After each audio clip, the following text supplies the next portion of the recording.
হচ্ছে বন্ধুরা, অনুশোচনার অশ্রুতেই কিন্তু ঈশ্বর লাভ হয়।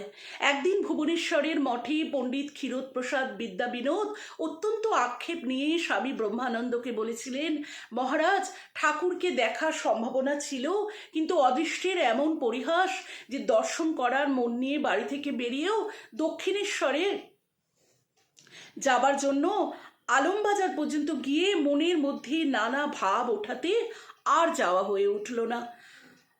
আর তিনি এই কথা বলে অশ্রু বিসর্জন করতে লাগলেন আর খালি বলছেন, আমি হতভাগা।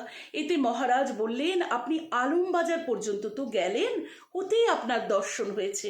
ক্ষীরোদপ্রসাদ নত মস্তকে অশ্রু বিসর্জন করতে করতে বললেন, আমি হতভাগা, আমার দর্শন হয়নি।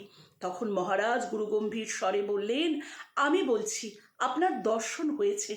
কণ্ঠস্বরে চমকে উঠে তাকিয়ে দেখলেন মহারাজের স্থানে বসে আছেন স্বয়ং ঠাকুর শ্রীরামকৃষ্ণ পরমহংসদেব।